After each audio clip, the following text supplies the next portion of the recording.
Let's begin by offering our respects to the founder Acharya of ISKCON, His Divine Grace, A.C. Bhaktivedanta Swami Srila Prabhupada.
Srila Prabhupada ki Jai. Jai. Om Agyana Timirandasya Jnananjana Shalakaya Chakshurun Militam Yena Tasmai Shri Gurave Namaha. Nama Om Vishnu Padaya Krishna Prestaya Bhutale Srimate Bhaktivedanta Swamin Iti Namine. Namaste Saraswate Deve Gauravani Pracharine Nirvishesha Shunyavadi Paschatya Deshatarine. Hey Krishna Karuna Sindhu Dina Bandhu Jagatpate Gopesha Gopika Kanta Radha Kanta Namostate Tapta Kanchana Gaurangi Radhe Vrindavaneshwari Vrishabhanu Sute Devi Pranamami Hari Priye Vancha Kalpa Taruvyascha Kripa Sindhu Vyaevacha Patitanam Pavanebhyo Vaishnavebhyo Namo Namaha. Jai Shri Krishna Chaitanya Prabhu Nityananda Shri Advaita Gadadhar Shrivasadi Gaura Bhakta Vrinda. Hare Krishna, Krishna Krishna, Hare Hare, Hare Rama, Rama Rama, Hare Hare. Please repeat after me.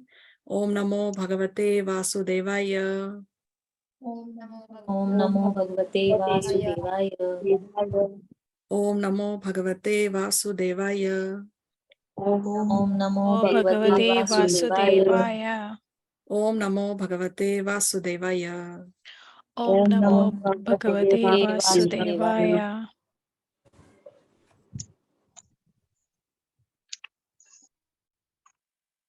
Okay, so we welcome all of you to our weekly classes. We have with us here Divya, Aja, Ayush, Disha Milwani, Kalpana, Anjali, Khushbu, Lal Milwani, Lavina, Venkatchari.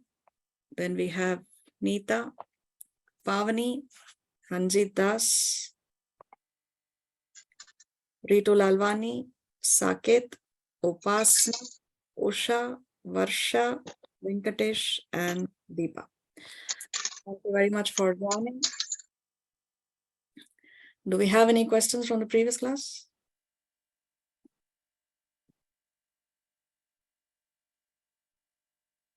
So we know what's the format. If there are no questions from your side, then there are questions from my side. I have one question. Yes. What is samsara? Samsara means the cycle of birth and death. Okay. So come and go, again we come and go, again we come and go. So this cycle continues until we surrender to Guru and Krishna. Okay. Okay. Any other questions?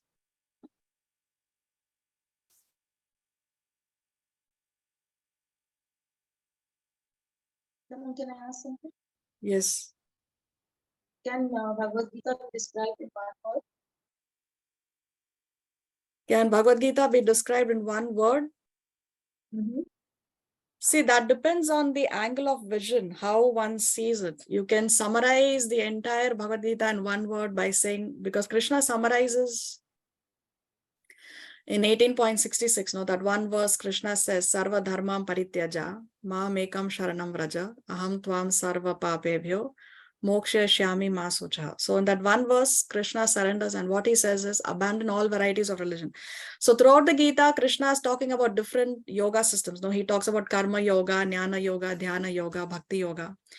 After teaching all the yoga systems, then ultimately he tells Arjuna, just forget about everything else. Just forget it. Abandon everything. Abandon all varieties of religion. Just surrender unto me. So that one word, surrender, that summarizes everything that Krishna wants to say. Just surrender, and then everything else will be taken care of. We don't have to worry about anything else. So if you have to say one word Krishna wants you to do, just surrender to him. That's all.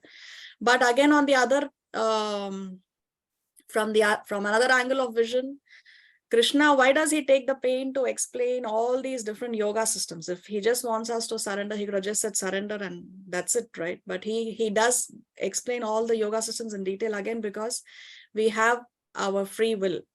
So Krishna is not forcing the decision upon us. He is giving us information and he says, okay, now these are the different systems. These are the pros and cons. Now you take a decision. What is it that you want to do, right? So we have our free will. So just like how when we go to a mall, we know that the exit is, the closest exit to our house is a particular exit, right? But then in the mall, it's indicated you have the emergency exit is this side, the lift is this side, the staircase is this side, the moving stairs are that side. So there are so many ways to go from one level to another level in the mall. You have the moving staircase, you have the stationary staircase, you also have the lift. So although we know that the fastest way to go up is to take the lift, but then the other options are also available to us in the mall. So like that, all this other information is available to us. So Krishna says, you make your choice. And the knowledge of the Bhagavad Gita is so deep that we spend an entire lifetime or several lifetimes also trying to understand it. We will not be able to fully understand it unless we surrender. The more we surrender, the more the knowledge is revealed to us. Srila Prabhupada's spiritual master, Srila Bhakti Siddhanta Saraswati Thakur, he once gave a lecture on the first shloka of the first chapter of the Bhagavad Gita for one whole month. Every single day of the month, he spoke on the same shloka, and never once did he repeat a point in any of the classes. So you can imagine how deep this knowledge is. And of course, it can go on and on. So the knowledge is so deep that you can never understand even after you read and reread it on one side. And on the other side, if you ultimately want to know what Krishna desires that you do, is just one word, surrender. So it depends on what angle of vision you're looking at it from. Okay. Okay, do we have any other questions?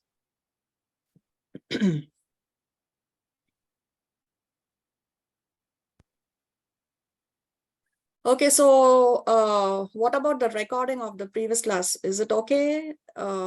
It's too confusing. Were you able to understand?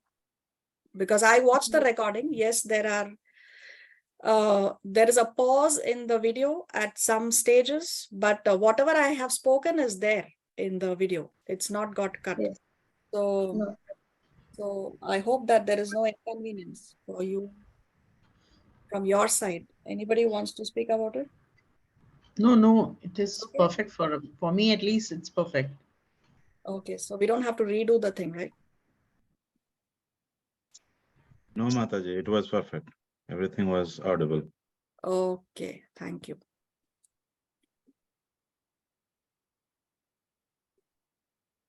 So today we have to start from 42 onwards. Who can read today? I can do it. Was that Deepa? Yeah. Okay, thank you, Deepa. Okay, let's hear the verses. 42 and 43 is clubbed together.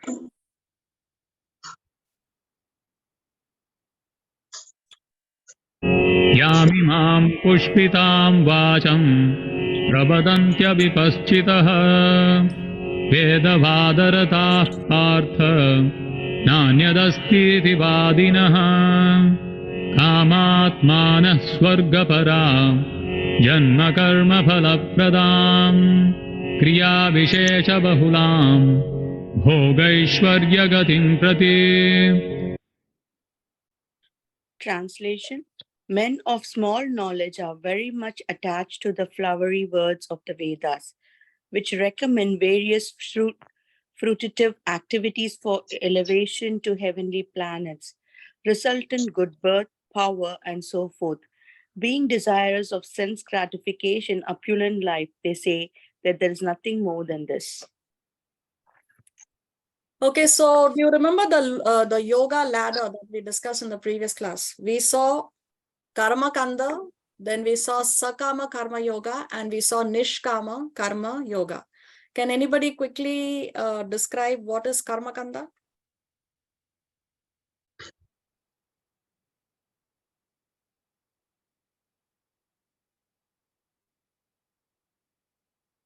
Karma Kanda is the ultimate goal to reach the heavenly planets.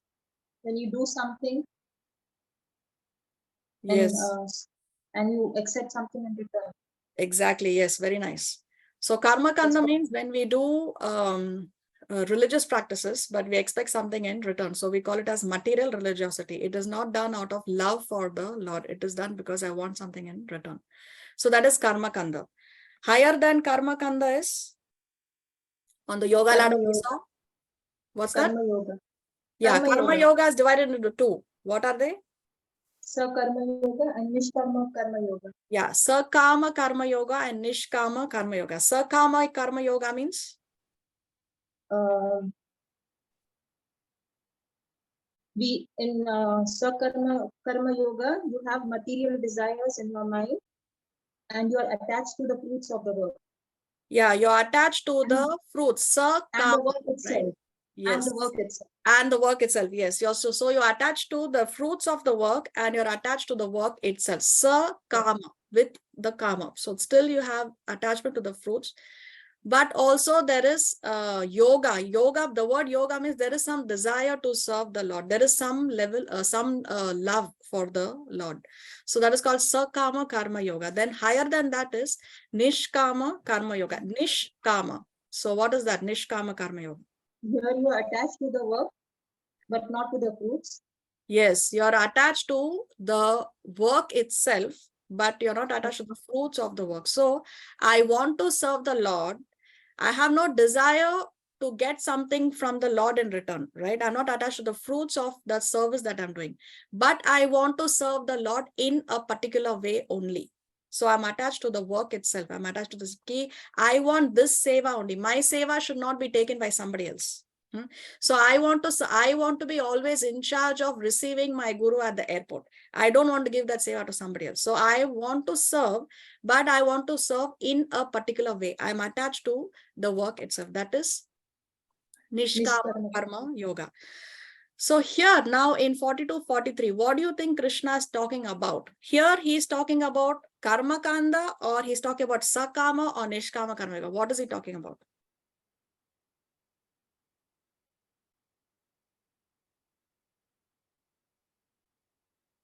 Talking about both. Okay, anybody else wants to try?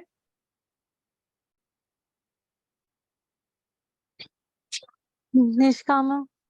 Nishkama. Anybody else wants to try?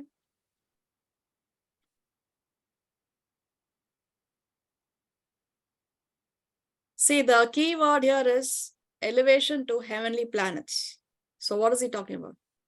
Karma Kanda. Karma Kanda, yes, because in Karma Kanda, one is desiring to go to the heavenly planets. Okay, anyway, so here 42-43, Krishna is talking about at the Karma Kanda level. What is he saying?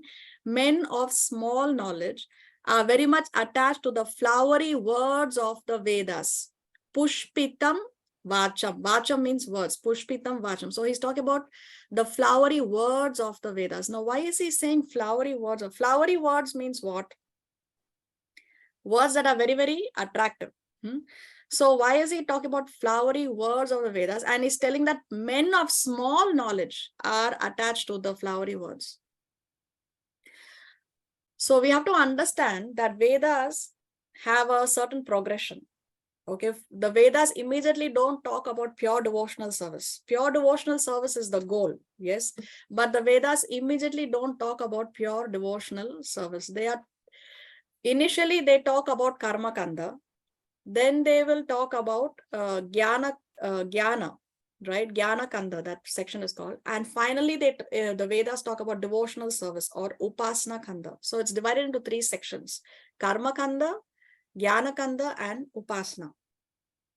So initially they talk about, okay, you do these religious practices and you will get this in return, right? You do extraordinary punya, you can go to heaven, you can enjoy for a long period in the heavenly planets.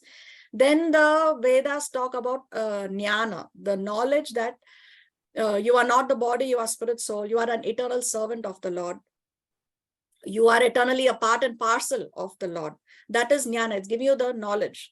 Now, because you have the knowledge that you are a part and parcel of the Lord, so therefore you realize that you are eternally serving the Lord and you will not be happy unless you go back home, back to Godhead. So therefore, then the Vedas touch upon, finally conclude upon pure devotional service. So there is a certain progression in the Vedas. They start from karma kanda and end at pure devotional service. So what happens is men of poor knowledge, they just get stuck in the karma kanda section because it's very, very attractive. No, we can enjoy in heaven and for unlimited periods of time. In some groups, it is advertised that especially when suicide bombers are trained, so they are told that you do this, you do this, and then you can enjoy in Jannat with 72 virgins, like that. So the whole concept is to enjoy in Jannat or Swarga, like that. So that is called as a flowery words of the Vedas, very, very attractive. So Krishna is saying that a person who has poor fund of knowledge, because he does not have the full knowledge of the Vedas, he has only seen the initial section of the Vedas which talk about karma kanda, but he has not progressed to the jnana section and to the upasana section of the Vedas, which conclude on pure devotional service. So Krishna is saying men of small knowledge are attracted to the flowery words of the Vedas. What are these flowery words of the Vedas? The initial section of the Vedas. What do they recommend? Fruitive activities. Fruitive activities means you do an activity and expect this fruit in return, or you will get this in return. For what? For elevation to heavenly planets, to be able to go to heaven. Result in good birth, power, so forth. So what is it that they get over there? Janma, karma, phala, pradhan. The phala that they get is good janma and good activities. So power, good birth and power, etc. But why this is men of small knowledge is because they don't realize that even in heaven, although it is for an extraordinary long period of time, ultimately it is going to come to an end, and ultimately we have to again come back. As soon as the money runs out, no matter how nice, posh, 5-star hotel you're staying in, once the money runs out, you will be asked to leave the hotel. You cannot continue to stay there if you cannot pay anymore. So once your punya karmas, that credit runs out, you have to again come back again. Being desirous of sense gratification and opulent life. So being desirous of bhoga and aishwarya. Bhoga means sense gratification and aishwarya, opulent life. They say that there is nothing more than this. So their knowledge stops at the karma kandala. They think that there is nothing more. There is no greater destination than swarga. There is no greater destination than jannat. Okay, like that. So Krishna here is talking about the karma kanda level, and he's saying that these people who are stuck at that level of only bhoga and aishwarya, they are men of poor knowledge, small knowledge. See, there is this very nice verse in the Chaitanya Charitamrita. This is a quotation actually. Lord Shiva is speaking to Goddess Durga. And what is he saying here? Aradhanam Sarvesham. So the greatest kind of Aradhana, the greatest worship is what? Vishnur Aradhanam Param. Of all the Aradhana, of all the kinds of worship, the Param, the greatest worship is Vishnu Aradhanam, is the worship of Lord Vishnu. But again, Lord Shiva is saying, Tasmat Parataram Devi, but my dear Devi. Above the worship of Lord Vishnu is the rendering of service to the Vaishnavas. So the worship of the Vaishnavas is even greater than the worship of Lord Vishnu. Who is saying this? Lord Shiva is saying this. See the translation. My dear Devi, although the Vedas recommend worship of demigods, the worship of Lord Vishnu is topmost. However, above the worship of Lord Vishnu is the rendering of service to Vaishnavas who are related to Lord Vishnu. Then in the purport, Srila Prabhupada explains that the Vedas are divided into 3 sections: Karma Kanda, Jnana Kanda, and Upasana Kanda. These are activities related to fruitive work, that is Karma Kanda, empiric philosophical speculation, that is Jnana Kanda, and worship, Upasana Kanda. There are recommendations in the Vedas for the worship of various demigods as well as Lord Vishnu.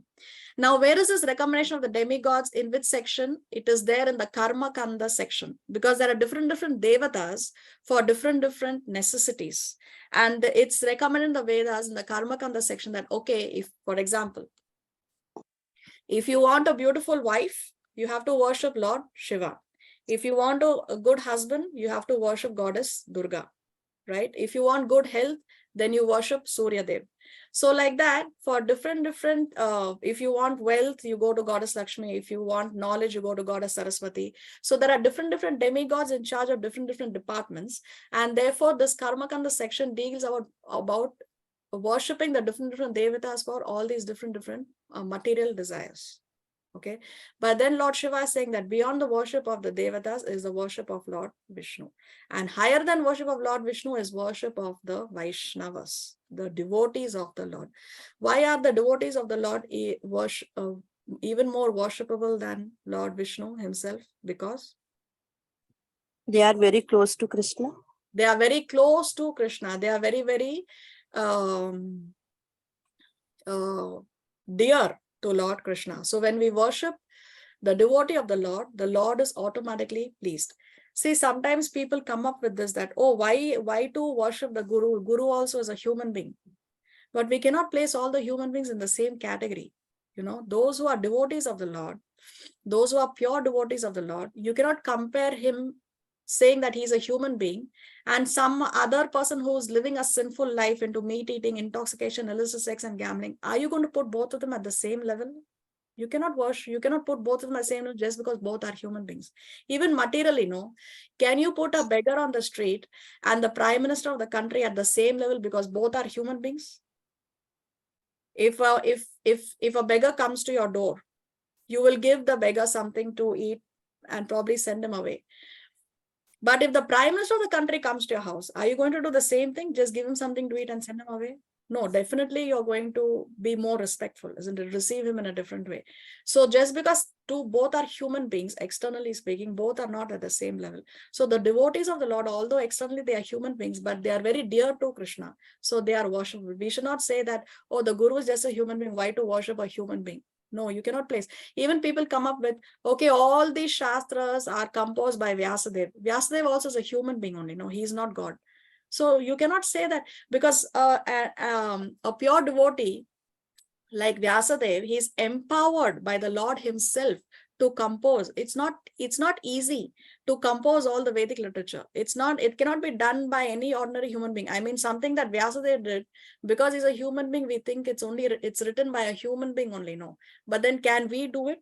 We are also human beings. So are we at the same level of Vyasadeva? Can we do it? No, we cannot do it, because we are not empowered by the Lord. So Vyasadeva was empowered, given the potency to do an impossible task by the Lord himself. That's why Vyasadeva is called as a Shaktavesha avatar. Shaktavesha avatar means empowered incarnation. Okay. And why the Lord empowers his pure devotees, why the Lord empowered Vyasadeva, is because he's a pure devotee. So we cannot place all human beings at the same level and say that, oh, he's just a human being, so we should not worship him. No.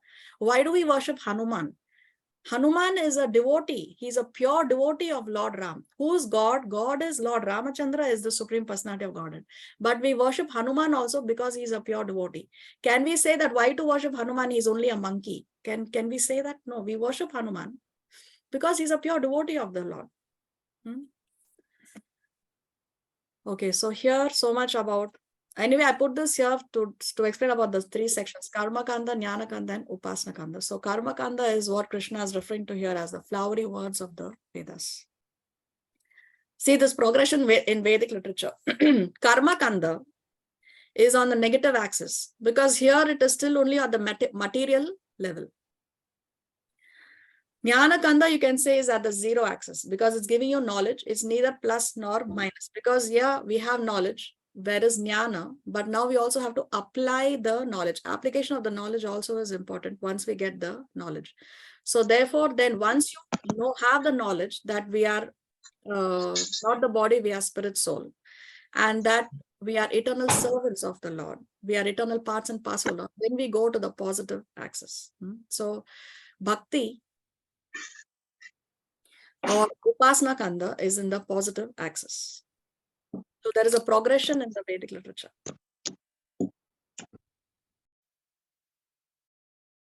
See, some fruits and flowers look very attractive and delicious. So that's why Krishna is saying, no, don't be attracted to the flowery words of the Vedas. Men of small knowledge are attracted to the flowery words of the Vedas. So some fruits and flowers look very attractive and delicious, but may be poisonous and deadly. For example, this flower is so attractive, so beautiful, but very, very poisonous. So we should not see with the eyes, but we have to see with intelligence.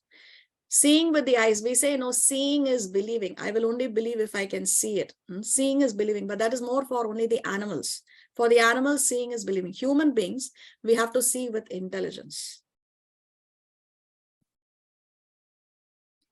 Bhagavad Gita warns that those who mistake heaven to be life's ultimate destination cheat themselves of life's supreme satisfaction. So if you think that heaven is the ultimate destination, then we are cheating ourselves of the supreme satisfaction. The supreme satisfaction we get only when we go to the spiritual world where we have come from.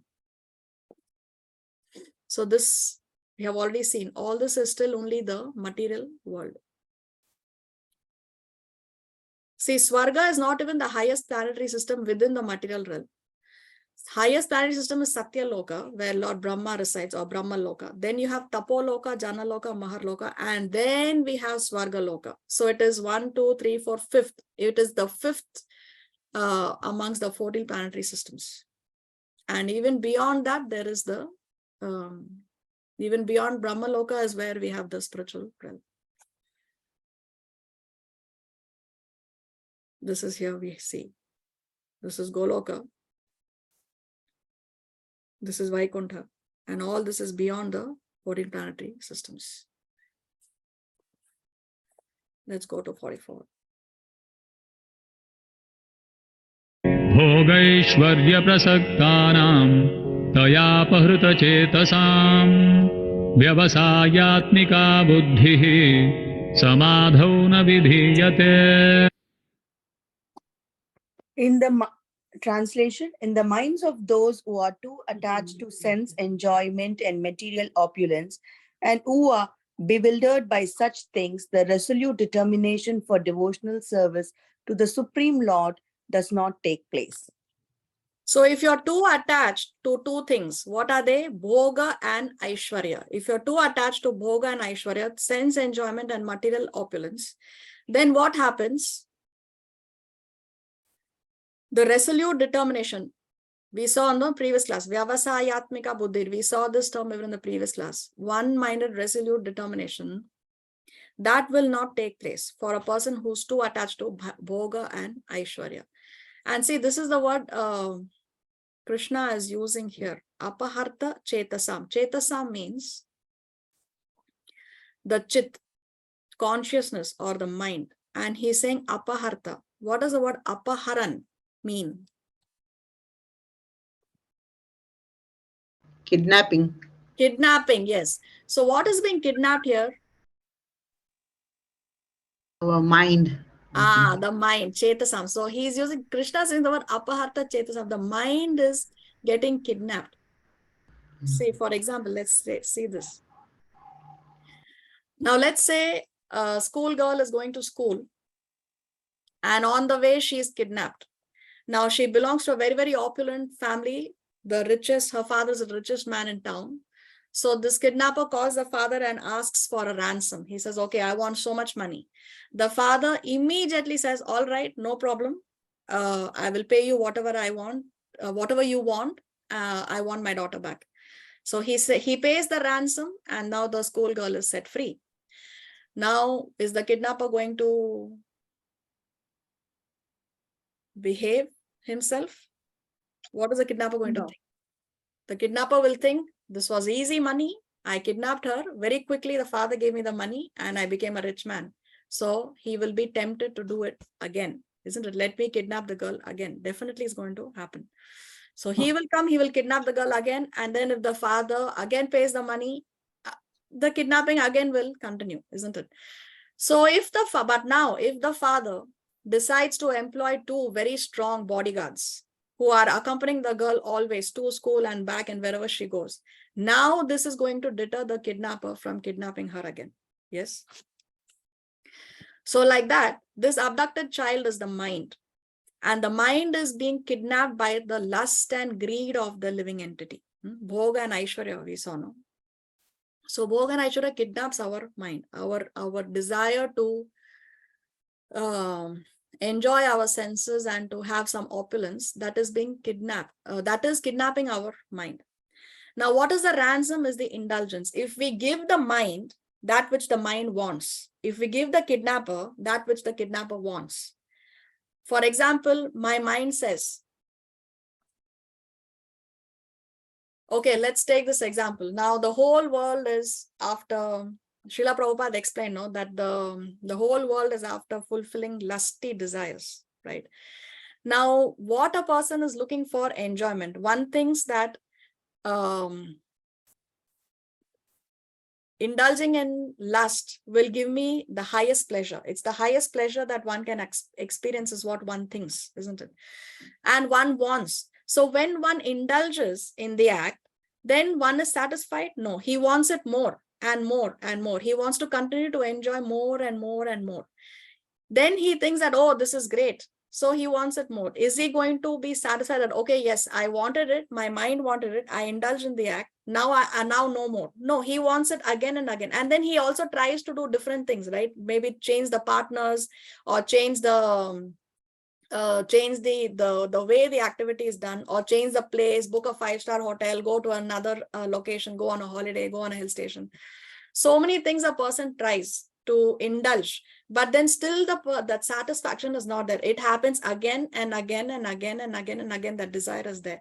So as long as we give the mind what the mind wants, then it means that we are allowing our mind to be kidnapped by the desires of lust and greed. So don't indulge in that activity in which the mind wants you to do, because the mind will always tell us that which we should not do. The mind's duty is to misguide you, take you to do that which is not correct. So don't indulge, don't give the mind that which the mind wants you to do.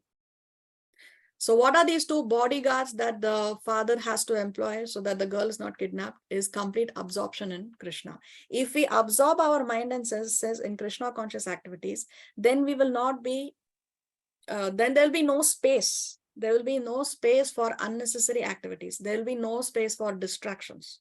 That's why Krishna says, no, vyavasayatmika buddhi, one-minded focus. Just be focused.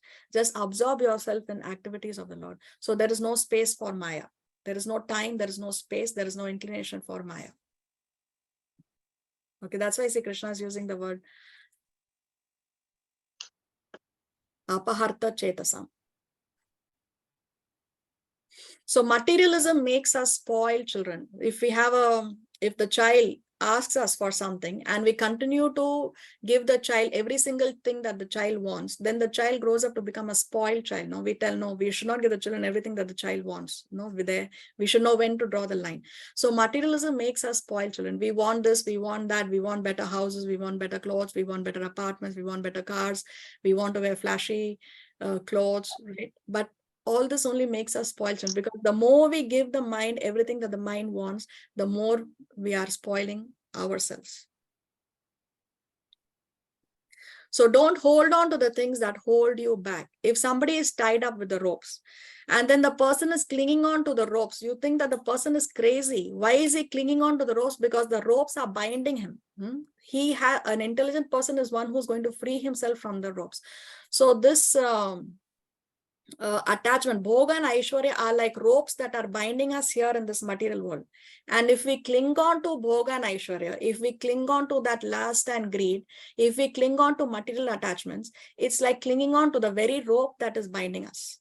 So intelligence is to break free from the rope, break free from bhoga and aishwarya, break free from lust and greed, so that we can proceed to the spiritual world. The mind on autopilot leads us to destruction, not destination. Now, in an airplane, there is something called as an autopilot mode. Now, the pilots are there, and when the plane is cruising, the pilot will choose to put the plane on autopilot mode. So it's just going on its own, right? The plane is proceeding on its own. Now, as long as there is no turbulence, it can continue on autopilot mode. But the minute there is some turbulence in the airplane, immediately the pilot has to personally take charge of the plane, isn't it? So our mind is also like that. There are some things that the mind does on autopilot mode, which is like our everyday activities. Okay, we get up, we brush our teeth, we take bath, we perform our japa, we do our devotional activities, we send our children to school, so all these things that we are doing on an everyday basis as a routine, that time we put the mind on an autopilot mode. Yes, but the minute there is some turbulence, the minute we see that there is some temptation that has come in, something that is not correct, then we should not let the mind be on that autopilot mode. Then we don't allow the mind to do whatever it wants to do. Then we have to immediately take personal charge of the mind. We have to control the mind. Srila Bhaktisiddhanta Saraswati Thakur said that every day in the morning when we get up, we have to beat the mind 100 times with the shoes. And again at night, before sleeping, we have to beat the mind 100 times with the broom, he said. Because the mind is like that. We have to always beat, we have to keep it under control. See, when elephants are trapped by the poachers, what do these elephants do? What do the poachers do? These poachers, they have a trained female elephant. So this trained female elephant of the poachers, she leads the male elephant, right? The female elephant starts to walk and the male elephant is getting carried away by the temptation of the female elephant, and the male elephant starts walking behind that female elephant and she leads him into a ditch. So they have this ditch and the ditch is covered by some grass. This female elephant leads the male elephant to walk through that section where the ditch is there, and the male elephant is carried away, is lured by that female elephant, and he falls into the ditch and he's trapped, because that male elephant was attached to enjoying with that female elephant, right? The mind was attracted to that female elephant. So therefore now he is trapped. Same thing happens to us. Our mind is trapped by all these distractions, and we get trapped in this material world.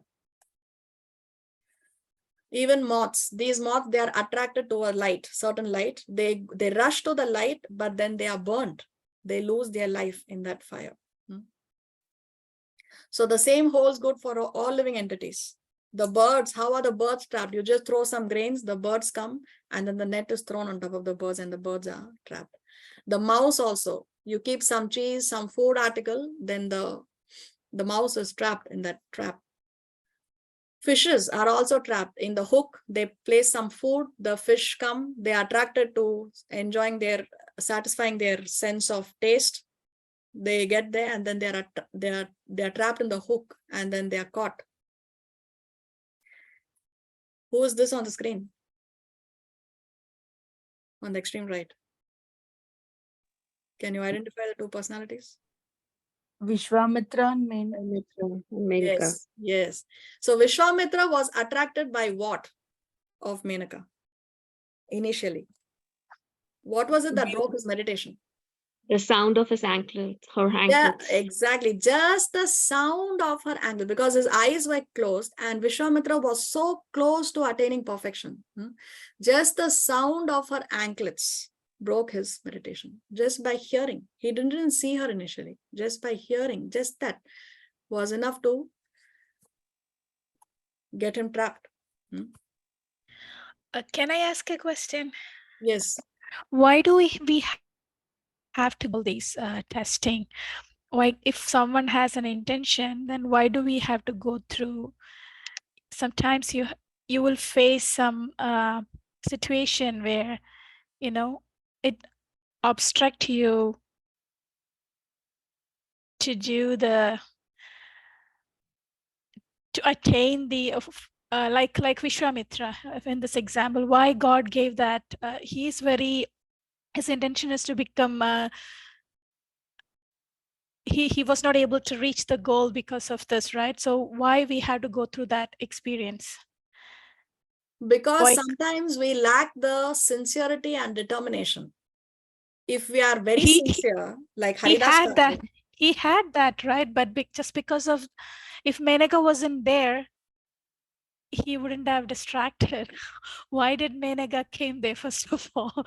Why it's not good to do that, right? For some, so if a person has a good intention and if you obstruct them, that is also not good, right? yeah, see, the same situation was with Haridas Thakur. We discussed Haridas Thakur in the previous class. Remember, the prostitute came and she said she wants to enjoy with him. And he actually saw her because she was not even dressed appropriately. Vishwamitra had his eyes closed. Haridas Thakur actually saw her in person, yes. But Haridas Thakur was determined and he was sincere and he did not fall a prey to that temptation. See how determined one is, how sincere one is. It's very hard for somebody else to say. Only that person knows and the Paramatma knows, because the Paramatma is right there in the heart of the person. You cannot cheat the Paramatma. So how determined you are, how sincere you are, that the Lord knows already. He's there in the core of your heart. Who knows better? Right? So if somebody was really, if Vishwamitra was really determined, really sincere, then he would have passed the test. Somewhere it was lacking. This is why he fell a prey. It's very hard for us to externally say that, no, he was. But if he was, then he would have passed the test, right? If you study well in an exam, you will definitely do well in the exam. He wasn't, he wasn't that keen, like, perfectly. Yeah, I at understand. somewhere, some point, something was definitely lacking, which is that's the reason why he didn't pass the test. Unlike Haridas Thakur. Okay. Ma'am, I want to ask a question. Yeah. So the reason behind all this is attachment? Yes, attachment, definitely. As long as we have material attachment, we are going to remain here. Okay. Thank you.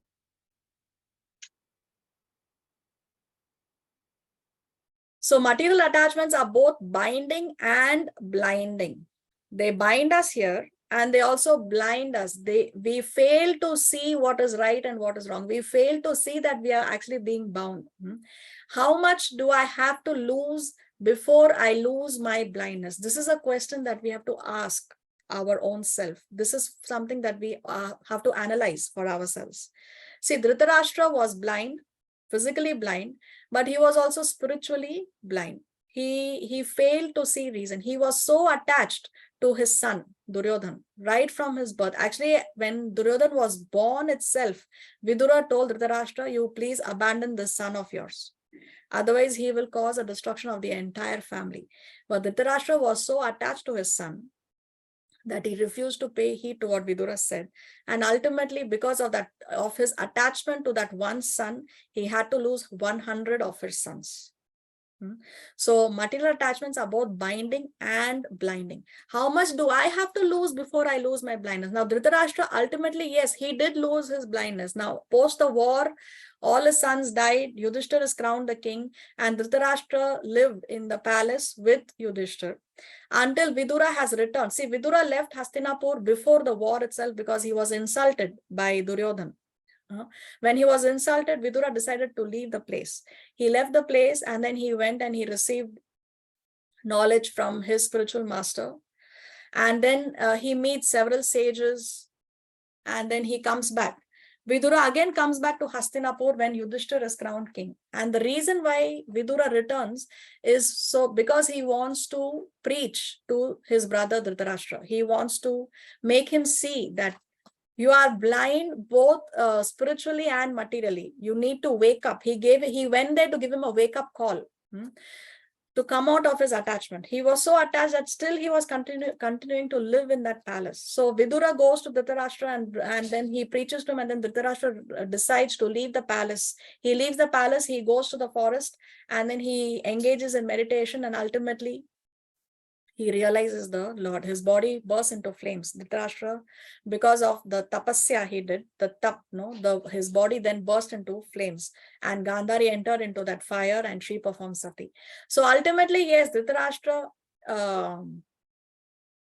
did lose his blindness, but he lost a lot before he lost his blindness. He lost his family, he lost his kingdom. He did so many incorrect things. He insulted so many people. So even Draupadi was disrobed. So he lost a lot before he lost his blindness. But how much are we going to lose before we lose our blindness? How many more lifetimes are we going to give to Maya? How many more times we are going to be in the cycle of birth and death before we lose our blindness and realize God? This is something that we have to think about. Let's go to the next verse. त्रैगुण्य विषया वेदा निस्त्रैगुण्यो भवार्जुन निर्द्वन्द्वो नित्यसत्त्वस्थो निर्योगक्षेम आत्मवान्. Translation: The Vedas deal mainly with the subject of the three modes of material nature. O Arjuna, become transcendental to these three modes. Be free from all dualities and from all anxieties for gain and safety, and be established in the self. For the first time, Krishna in the Bhagavad Gita talks about the modes of material nature. What are the modes of material nature? There are three modes of material nature. Traigunya, Vishaya Veda. In the Vedas, there are Traigunya, three gunas are spoken about. The three gunas are Sattva Guna, Rajoguna, and Tamoguna. The mode of goodness, the mode of passion, and the mode of ignorance. First time Krishna is bringing up this topic here. So there are three modes. What are the modes? Modes are actually subtle forces that bind us to the material world. Subtle forces, mode of goodness, mode of passion, and mode of ignorance. We'll talk about this in detail. So anyway, Krishna is saying that although Traigunya Vishaya, the Vedas deal with these three modes of material nature, still Arjuna, he's saying, oh, Arjuna, Nishtray Gunya, you be transcendental to the three modes of material nature. You have to go beyond the three modes, even beyond the mode of goodness. What is beyond? Lowest is mode of ignorance, higher than that is mode of passion, higher than that is mode of goodness. Higher than mode of goodness is transcendental mode of goodness. Shuddha Sattva stage it is called. Okay, so Tamoguna, then above that is Rajoguna, above that is Sattva Guna. Above Sattva Guna is the Shuddha Sattva stage. Shuddha Sattva stage. So Krishna is saying, Arjuna, that you have to go beyond the three modes, or you have to attain the transcendental stage, or you have to attain the Shuddha Sattva stage.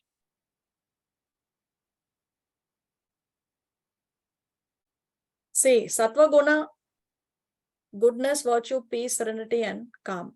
So Sattva Guna places us in the best position to go to the spiritual world. It places us in the best position. Lower than that is Rajoguna. That, say, white. This is white because it talks about peace, serenity, calm, goodness. Everything is good mode of goodness. So there are foods in the mode of goodness. There is charity in the mode of goodness. Different times of the day are in the different modes. Like that, there are different things in the three modes, which Krishna talks about in detail later, in the later chapters. Then Rajoguna, red, it's got to do with obsession, overactive, lot of energy, lot of turbulence, anger. So people who are very, very passionate, they are in the mode of passion or Rajoguna. Then we have Tamoguna, black. It has got to do with laziness, ignorance, sleep. These people love to sleep a lot. Depressed, repressed, very neglectful. That is black color. So mode of ignorance. This is the lowest mode. When one is in the mode of ignorance, one is most far from attaining perfection. Mode of passion is a little more better, but mode of goodness, you are on the perfect launch pad or the perfect platform to transcend the modes. Let's take this with an example. Now, let's say the goal is to travel to India. If a person is in the mode of goodness, he will purchase his ticket, he will pack his bags, he will reach the airport, he will pass the security checks, and he reaches the boarding gate on time. This is the person in the mode of goodness. So she is perfectly situated to reach her destination. But if somebody is in the mode of passion, this person is aware that my destination is to go to India. I have a ticket. The flight is taking off in such an hour, but he's so busy enjoying in the discotheque that he does not reach the airport on time. He doesn't pack his bags. He doesn't reach the airport on time. So of course he's going to miss his flight. Mode of passion. But he's aware that what is the goal? My goal is to go to India. A person who's in the mode of ignorance, he is not even aware of the goal, that the goal is to go to India. Actually, the goal is to go back home, back to Godhead. So a person who's in the mode of ignorance, he is not even aware that I have to travel, I have to go. So he's busy sleeping, mode of ignorance. Now, out of these three, the person who's least probable to reach the destination is the person who's in the mode of ignorance, because he's not even aware of the goal. But the person who's there at the boarding gate is aware and is there at the right time, at the right place at the right time. So therefore she is best situated to take the flight. But if this person who's in the mode of goodness, although is there at the boarding gate, fails to board the flight, then is she going to reach the destination? Will she reach the destination if she does not take the flight? No, she can't reach. She cannot reach the destination, isn't it? So all the three are equally far away from their destination. Yes or no? If she doesn't take the flight. Yeah, geographically speaking, they are all in, although she's at the airport, but geographically speaking, they are all as far away from the goal as anybody else on your screen. Yes. So it's very important to even go beyond the mode of goodness. It's important to board the flight. Boarding the flight is what is the Shuddha Sattva stage. Okay. So once you board the flight, then you have transcended the three modes of material nature. Then you have gone beyond the material realm. In the 14 planetary systems, those in the higher planetary systems are in the mode of goodness. So they are close to attaining perfection.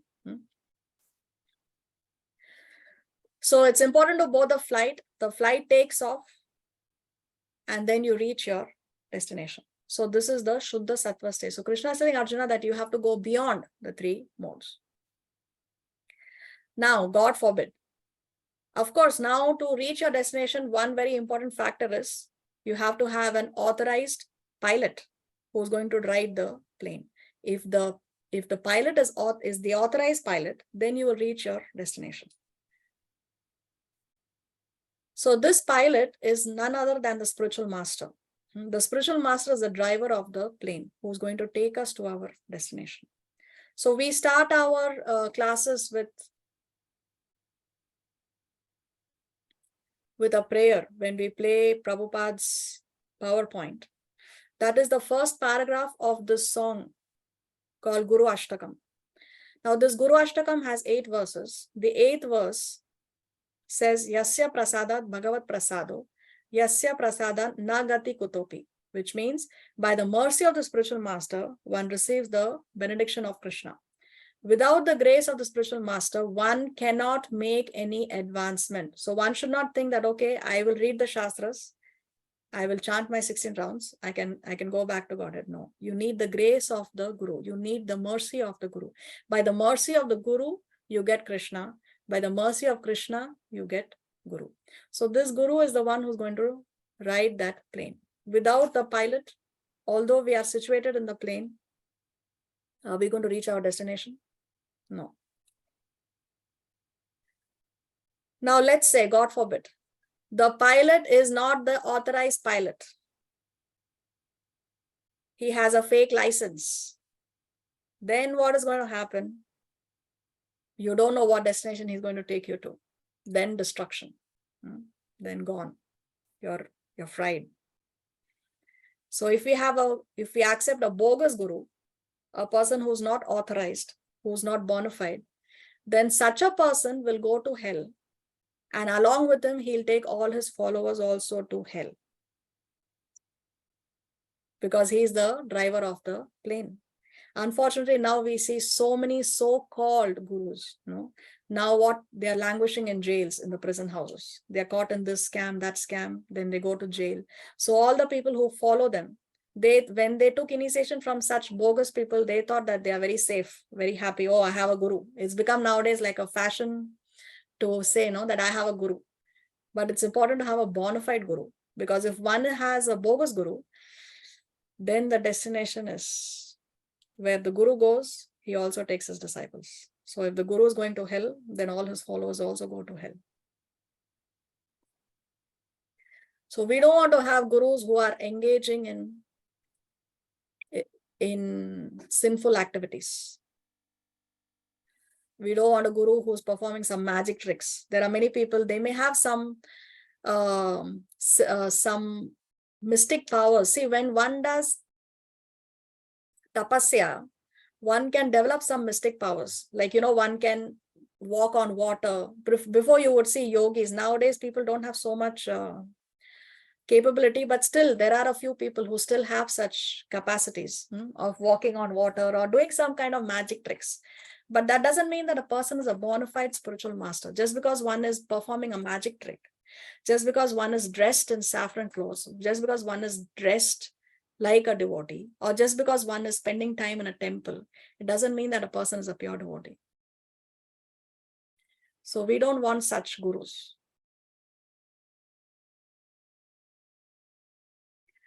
(46) यावादर्थ उदपाने सर्वतः सम्प्लुतोदके तावान् सर्वेषु वेदेषु ब्राह्मणस्य विजानतः कर्मण्येवाधिक. Translation. All purposes served by a small well can at once be served by a great reservoir of water. Similarly, all the purposes of the Vedas can be served to one who knows the purpose behind them. So here Krishna, he is going to conclude the contrast between Karma Kanda and Bhakti Yoga.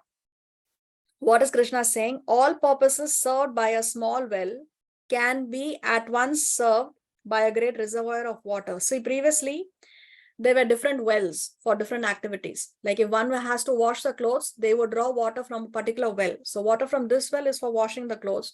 Water from that well is for taking a bath. Water from this well is to be used for your bathroom facilities, like that. So different wells were used for different purposes. But if you're by the side of a river, then that river water can be used for taking a bath also. It can be used for washing clothes also, because it's flowing water.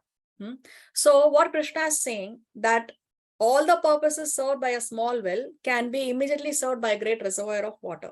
So in the same way, all the purposes of the Vedas can be served to one who knows the purpose behind the Vedas. So what is we discussed how the Vedas have a progression, right? From Karma Kanda to Jnana Kanda to Upasana Kanda. So what is the purpose of the Vedas? Ultimately, the Vedas want to take you to the point of pure devotional service. So if you can understand the purpose behind the Vedas, then everything else is automatically taken care of. You don't have to go through Karma Kanda in order to reach the level of Upasana Kanda. Immediately, if you engage in devotional service, then by default, everything else is taken care of. All your needs and necessities of, for example, if somebody has a desire to have a bigger house, but his desire to have a bigger house can be devotional when the desire to have a bigger house is so that he can use the house to have bigger gatherings, where he can have Krishna Katha, where he can invite more and more people, and he can preach, let's say, give classes on a large scale in a bigger house. So the same desire to have a bigger house can be bhakti yoga if that desire is because he wants to use that house in the service of the Lord. Okay, so there is no need for one to pray separately to fulfill my desire of getting that bigger house. If one has a desire, one dovetails the desires in Krishna consciousness, then everything else is automatically taken care of, is what Krishna is saying with this analogy. So if you know the purpose behind the Vedas, then if you know the goal of the Vedas, then everything else, all the other purposes are automatically served by default. You don't have to separately endeavor for it.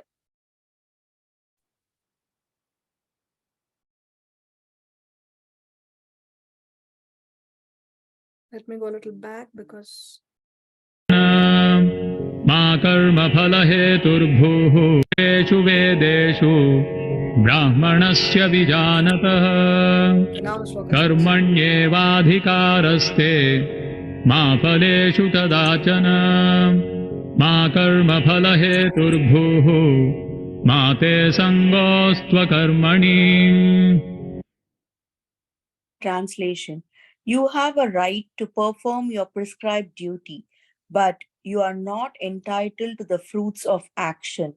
Never consider yourself the cause of the results of your activities, and never be attached to not doing your duty.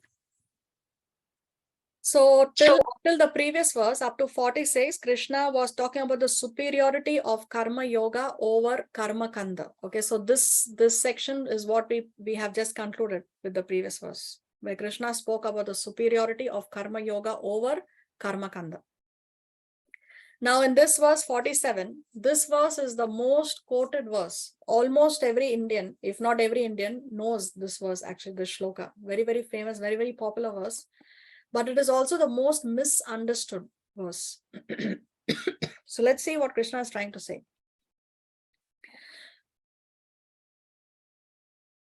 Here in first line, Krishna is saying that you have the right to do your duty. You have the right to do your karma. You have to do your prescribed duties. But you do not have the right to the phal. You don't have the right to the fruits of your action. You have the right to do your duty, but you have no right over the fruit of your work. Ma phaleshu kadachana. You do not have the right to the fruits at any time. Then what is he saying? In the third line, Krishna is saying that you don't think that you are the producer of the fruits. Karma phala hetu. Don't think that the fruit or the result that you are getting is because of your work. Is it clear? You have the rights to your work. You don't have the rights to the fruits. And don't think that the fruit you're getting is a result of your work.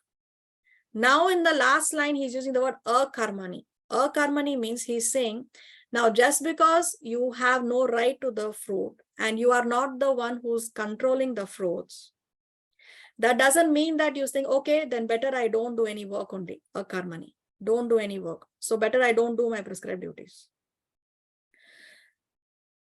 Which means the mentality of most Indians is that jo naseeb mein hoga, wo milega. Why to work for it? Everything, I have no control over the fruits. Everything is destined. Everything is already written. Everything is there. What I will get only what is in my destiny. So why to do any work? It will come on its own. So the misconception here is that we should not think that, okay, because I have no control over the fruits, so therefore I will not do my duties, akarmi. I will not do my prescribed, I will not do my work only. Whatever jo naseeb mein hoga, whatever is in my destiny, that I will get. This we should not, this is a misinterpretation of this verse. Krishna is saying that never be attached to not doing your duty. Never be attached to not doing your duty. Don't be attached to akarmani. You still have to do your duty. You still have to do your work. So how to understand this? See, phala is a combination of three things. Karma plus daiva plus kala. The result is a combination of three things. Karma means work, the work we do. Two is daiva, the divine intervention. Daiva means divine intervention. The Lord has to sanction it. And 3, there is a time factor. For us to get a result, all these 3 things have to be there. If one is missing, then we will not get the fruit. Even if we do our work, but it is not sanctioned by the Lord, we will not get the fruit. On the other side, if it is there in our destiny, the Lord is sanctioning it, but we do not do our duty, we will not get the fruit. We have to work, plus the Lord has to sanction it. And also there is a time factor. A certain period of time is involved before we can get the fruit. For example, if the goal of a couple is to have a child, what is the karma? The couple have to unite, isn't it? Now, after the couple unites, the Lord has to sanction, right? The soul has to enter the womb of the mother. If the soul is absent, there is no pregnancy. There are so many couples, they are medically fit. There is no explanation as to why they are not able to have a child. Doctors say unexplained infertility, unexplained. Why? Because the Lord is not sanctioning it. Now, the couple unite, the Lord also sanctions, but now there is a time. There is a 9-month gestation period. The couple have to wait for 9 months before they can have the child in the hand. So, phala is equal to karma plus daiva plus kala. Another example, if a farmer wants to reap a nice harvest, karma is what? He has to plow the field, he has to sow the seed, he has to water the seed, water the plants, take good care, right? That is karma. Now daiva, it has to rain at the right quantity in the right time. Too much rain will destroy the crops. No rain also will destroy the crop. So it has to rain at the right time, the right quantity. That is daiva. That is the Lord's sanction. And 3, of course, kala. There is a time period from the sowing of the seed to the harvesting of the crop. There is a time period that has involved. So we have to remember that the fruit is a combination of these 3 things. One should not think that I will not do work because what is in my destiny only I will get anyway. No, because we need karma also. And on the other hand, we should not think that I will work hard. I'm a self-made man. I am the controller. If I do this, I will definitely get it. No, because the Lord may decide not to sanction it. Yes. So we need all 3 things to get any fruit.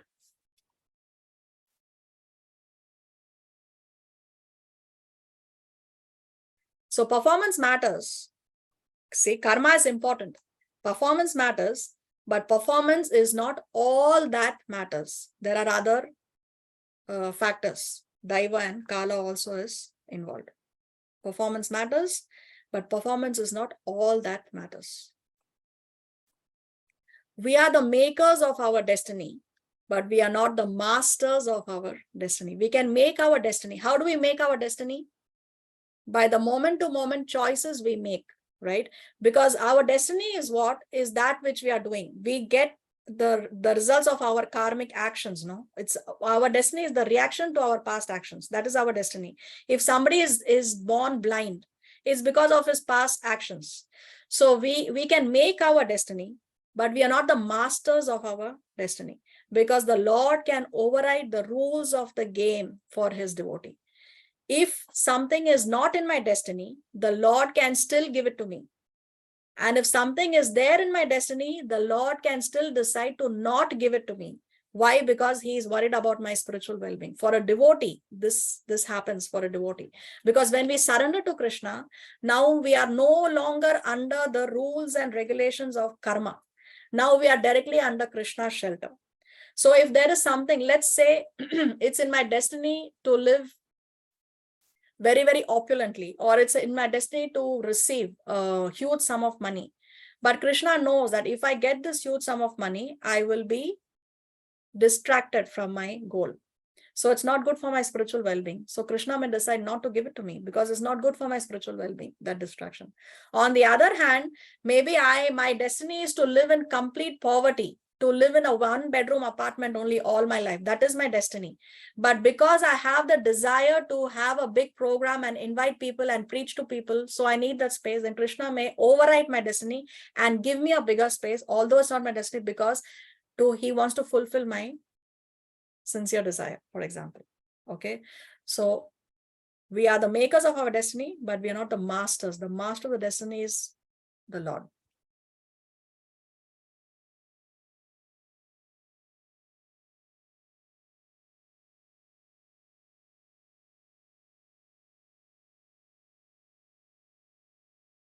So if we are detached from results, what will motivate us to work? One may say that if we are detached from results, then there is no motivation. I need some motivation for me to carry on working. So then we have to understand that Krishna is telling us to be detached from the results, but he's not telling us to be detached from the goals. We can set goals and work towards the goal. But if we are attached to the fruits, then we get distracted. So we have to set goals. Just like how in the Mahabharata, Arjuna had set the goal that he wants to kill Jayadratha before sunset. He set the goal, right? But he was not getting distracted that, oh, time is running out. Now I have to kill him. Now I have to kill him. Now I have to do. Then will this happen? Will this not happen? If he was worried in his mind whether it will happen, whether this will not happen, then he's getting distracted. But he just set the goal and he went on fighting because he wants to reach the goal. So we can set goals to motivate us, but we should not be attached to the results.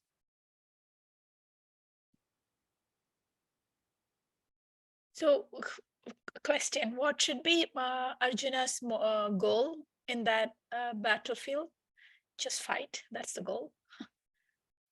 No, Arjuna's goal was to fight because he wants to please Krishna. That's all. Okay.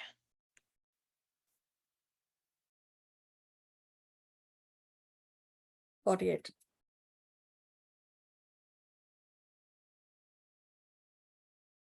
योगस्थः कुरु कर्माणि सङ्गं त्यक्त्वा धनञ्जय सिद्ध्यसिद्ध्योः समो भूत्वा समत्वं योग उच्यते. Translation. Perform your duty equipoised, O Arjuna, abandoning all attachment to success or failure. Such equanimity is called yoga. See, the word yoga means union, unite with God, to unite with God. So Krishna is saying that you do your duty equipoised, which means you don't get attached to success or failure. There are two, they are both distractions. If we are too excited when we have success, then that's also a distraction from our goal. And if there is a failure and we are too dejected over the failure, that is also a distraction. So don't get distracted. You just do your duty without getting distracted by success or failure. Just proceed towards your goal. For example, if you're driving to your work, and if you're getting distracted by what is happening on the left side of the road, what is happening on the right side of the road, oh, there is an accident here, let me stop and see what happened here. Or two people are fighting here, let me stop and see what's going on here. Oh, an actor is acting there, there is a shooting going on, let me stop and look at that actor. So if you're going to get distracted by what is happening on the left and right side of the road, then we will not reach the goal. And even if we reach the goal, we will reach the goal late. So Krishna is saying, don't get attached to success or failure. Don't get distracted by all these things. You just perform your duty. Such equanimity is called yoga. So that is called that you are focused on that. We saw vyavasayatmika buddhi. Be focused, one-minded determination. Focus that is called yoga. That yes, my goal is I want to be with the Lord.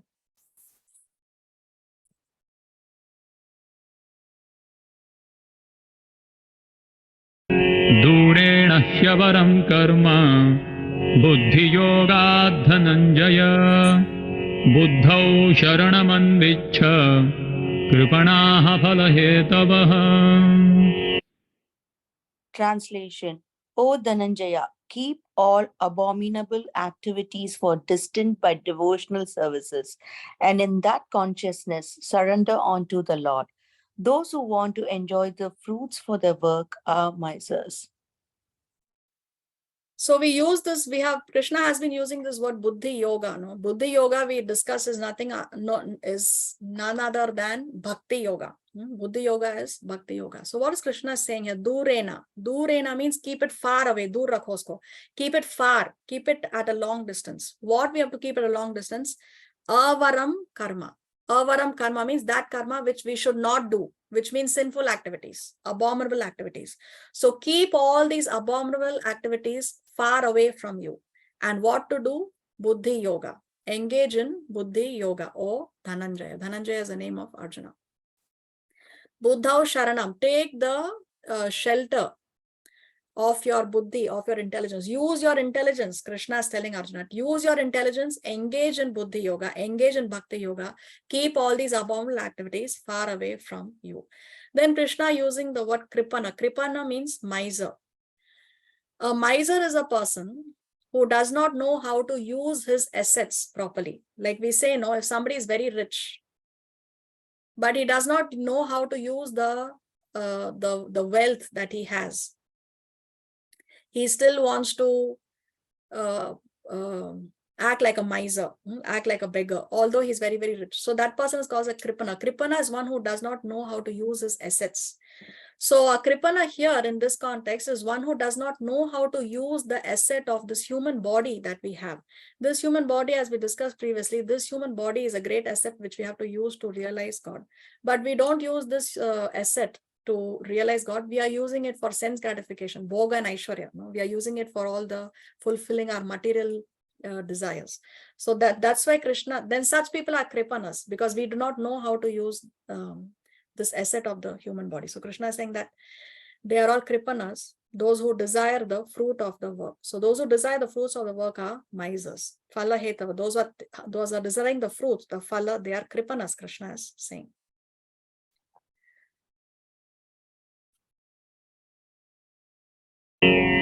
बुद्धियुक्तो जहातीह उभे सुकृत दुष्कृते तस्माद् योगाय युज्यस्व योगः कर्मसु कौशलम्. Translation: a man engaged in devotional services rids himself of both good and bad reactions even in this life. Therefore, strive for yoga, which is the art of all work. So Krishna is saying that devotional service is beyond good and bad reactions. It is beyond good karma and bad karma. Good karma will take you to heaven. Bad karma will take you to hell. But devotional service will help you transcend even the higher planetary systems in the 14 planetary systems, and will help you transcend, go beyond. So to transcend the mode of goodness and go to the Shuddha Sattva stage, or go to the transcendental mode of goodness stage, we need devotional service. So bhakti is beyond good and bad karma. So again, the same picture which we've seen a million times. Let's go to 51. कर्मजं बुद्धियुक्ता हि फलं त्यक्त्वा मनीषिणः जन्मबन्धविनिर्मुक्ताः पदं गच्छन्त्यनामयम्.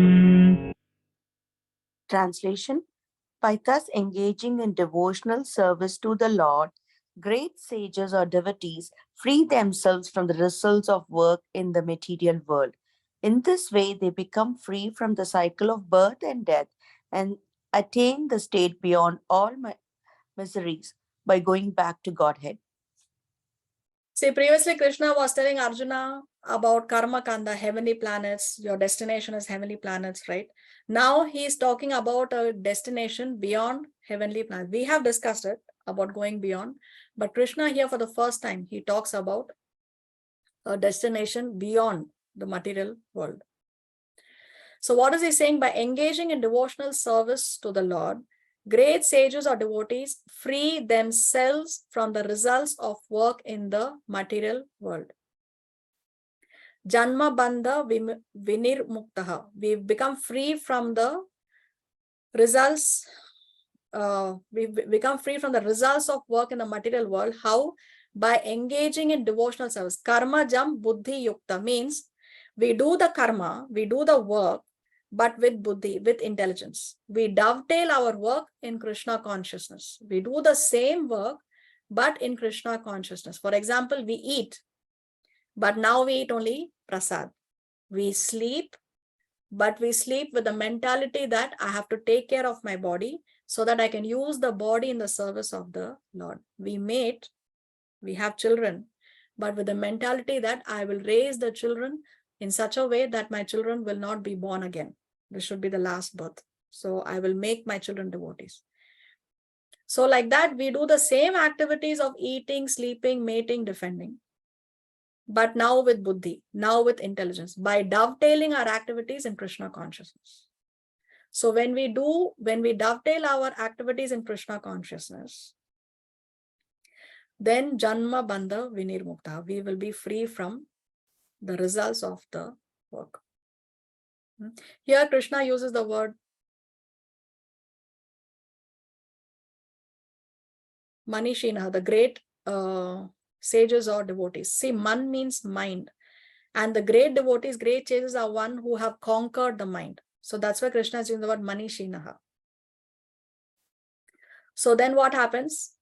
When we are free from the results of the work, we can attain the stage beyond all miseries. Padam Gachanti Anamayam. We go to the place where there is no misery. Anamaya means a place where there is no misery. And the only place where there is no misery is the spiritual world. The word Vaikuntha. Kuntha means anxiety. Vaikuntha means no anxiety. So Vaikuntha is a place where there is no anxiety. Anybody here can say that there is no anxiety in your life? Nobody can say that. If anybody says that there is no anxiety, the person is lying, because it's not possible to have no anxiety in the material world. The nature of the material world means there is anxiety. So if you want to go to a place where there is no anxiety, then you have to head to the spiritual world. So that's what Krishna is saying, that he's using the word Anamayam, a place without miseries. Then one can attain that stage beyond all miseries. That means going back home, back to Godhead. Let's go to 52. Yada te mohakalilam buddhirvyatitarishyati tada gantasi nirvedam shrotavyasya shutasya cha. Translation. When your intelligence is passed out of the dense forest of delusion, you shall become indifferent to all that has been heard and all that is to be heard. So again, Krishna is saying that you don't get caught up in the karma kanda. Don't get caught up in the initial stages of the Vedas, the flowery words of the Vedas. You have to go past that. So when your intelligence has passed out of the dense forest of delusion, you shall become indifferent to all that has been heard and all that is to be heard. So once you cross that karma kanda stage, once you cross that illusory stage, then you will so Krishna is saying that don't get carried away. You have to go beyond it. Okay, just as how we see, sometimes we may see ads, advertisements, and we are tempted by the advertisements to buy a particular product, thinking that, oh, this product is wonderful, very nice. So we get carried away by those tempting words in the advertisement or the visuals in the ads, right? So Krishna is saying that don't get carried away by what the Vedas are saying in the initial section. Don't get carried away by the false propaganda of the Vedas initially, of the karma kanda state. Go beyond it and attain the perfection stage of upasana kanda. So don't get carried away by the false propaganda of the Vedas, in short. 53. Shruti vipratipannate yada sthasyati nischala samadhavachala buddhihi tada yogamavapsyasi. Translation. When your mind is no longer disturbed by the flowery words of the Vedas, and when it remains fixed in the trance of self-realization, then you will have attained the divine consciousness. So here Krishna is concluding this section. We conclude section 4 with this last verse for the day. Krishna is saying that when your mind is no longer disturbed by the flowery language of the Vedas, and when it remains fixed in the trance of self-realization, which means, see, just as how a boat in the water, if it's not anchored, then the boat can go anywhere, right? But when we anchor the boat, then the boat is not going to be wavering here and there. So in the same way, the mind also has to be anchored. Don't let the mind get carried away by the flowery words of the Vedas. He's saying, anchor your mind, anchor the boat of Krishna consciousness. So like that, when it remains fixed up, when your mind is fixed up, then you will attain divine consciousness. Then you will attain Brahman, Paramatma, or Bhagavan realization. We saw how the Lord can be realized in 3 features, right? Brahman, Paramatma, and Bhagavan. Brahman realization is that you realize God is a light. Beyond Brahman realization is a Paramatma realization, where you realize God as the Paramatma, as a person who's residing in the core of the heart of every living entity, who's there in your heart. And Bhagavan feature is when you realize the God as a person. So when you fix up your mind, when your mind is not distracted by the flowery words of the Vedas, then you can attain either Brahman, Paramatma, or Bhagavan realization. So with this, we come to the end of today's class and this section. In the next section, Krishna starts to describe the qualities of a Sthita Pragya. So with this, we will see in the next class, if Krishna so sanctions. Srila Prabhupada ki jai, Srimad Bhagavad Gita ki jai.